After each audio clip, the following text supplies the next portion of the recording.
Bismillahirrahmanirrahim. Assalamualaikum warahmatullahi wabarakatuh. Salam sejahtera bagi kita semua.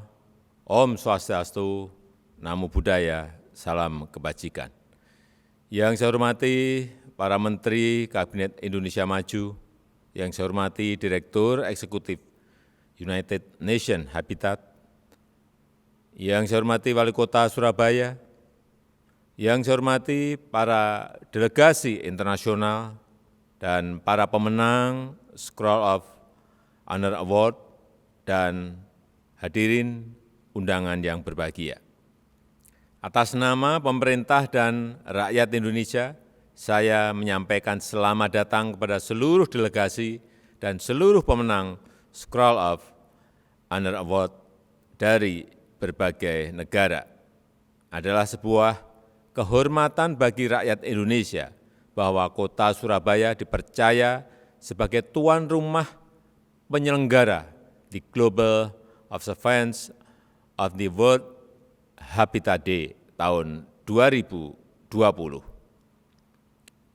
Kita bertemu di kota Surabaya ini untuk meyakinkan kepada dunia bahwa agenda baru perkotaan New Urban Agenda tahun 2036 tidak bisa ditunda-tunda lagi. Saat ini 55% penduduk dunia tinggal di perkotaan. Di tahun 2050, jumlahnya diperkirakan meningkat menjadi 68%. Laju peningkatan tertinggi terjadi di benua Asia dan Afrika. Indonesia di tahun 2030 diprediksi memiliki jumlah penduduk hampir 300 juta jiwa. 63,4% tinggal di perkotaan. Karena itulah persoalan penataan perkotaan dan agenda baru perkotaan menjadi sangat penting. Jika tidak disiapkan secara serius, pertumbuhan pesat masyarakat tersebut bisa memicu permasalahan, mulai dari masalah kepadatan dan kemiskinan, masalah lingkungan dan ketersediaan ruang publik, ketersediaan infrastruktur dasar, terutama air bersih dan sanitasi, termasuk masalah perumahan dan berbagai masalah perkotaan lainnya. Namun, jika kita tangani dengan baik, saya berkeyakinan bahwa urbanisasi dapat menjadi peluang yang luar biasa bagi kemajuan bangsa, bisa menjadi pusat kreativitas dan inovasi, bisa memacu pertumbuhan ekonomi, serta meningkatkan kualitas hidup dan kesejahteraan warganya. Hadirin yang saya hormati, tema Housing for All, a Better Urban Future merupakan agenda yang tepat untuk kita semua, untuk seluruh dunia, bahwa rumah adalah kebutuhan dasar semua orang di seluruh dunia, bahwa rumah akan memperkuat keluarga sebagai pilar utama kekuatan bangsa. Dan rumah merupakan benteng pertahanan pertama melawan berbagai risiko kesehatan, termasuk pandemi COVID-19. Pemerintah Indonesia berupaya keras agar setiap warga negara dapat menempati rumah layak huni. Dan sejak tahun 2015 telah dilaksanakan program 1 juta rumah. Target pembangunan 1 juta unit rumah per tahun sudah berhasil dilampaui pada tahun 2018 dengan fokus pada masyarakat berpenghasilan rendah.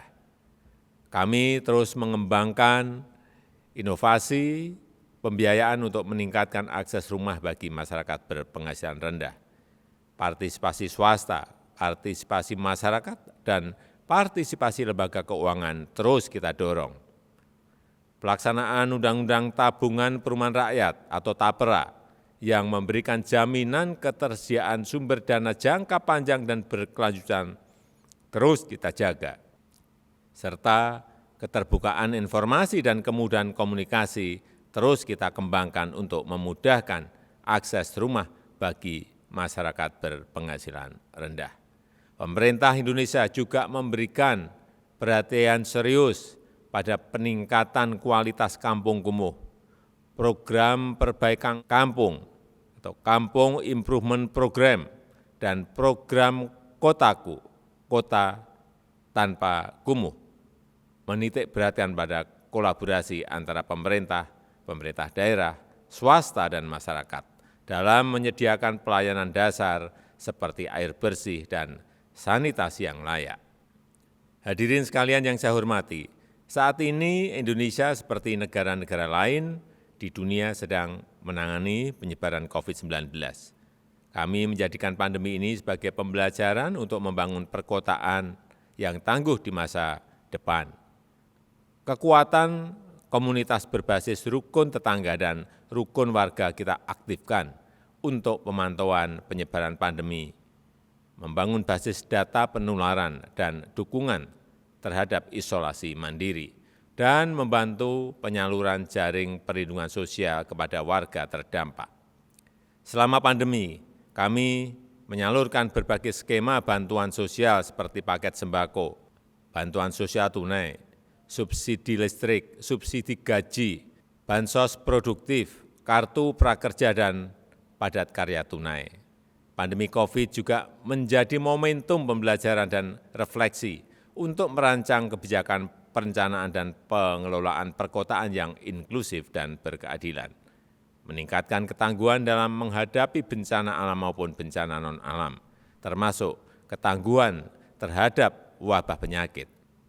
Saya sangat berharap peringatan Hari Habitat Dunia tahun 2020 ini dapat dimanfaatkan untuk saling berbagi gagasan, bertukar pengetahuan, keahlian dan pengalaman, menjalin kerjasama dan memperkuat kolaborasi untuk meningkatkan ketangguhan kota menghadapi pandemi dan bencana alam lainnya. Terima kasih saya sampaikan, selamat memperingati Hari Habitat Dunia tahun 2020. Terima kasih. Wassalamualaikum warahmatullahi wabarakatuh.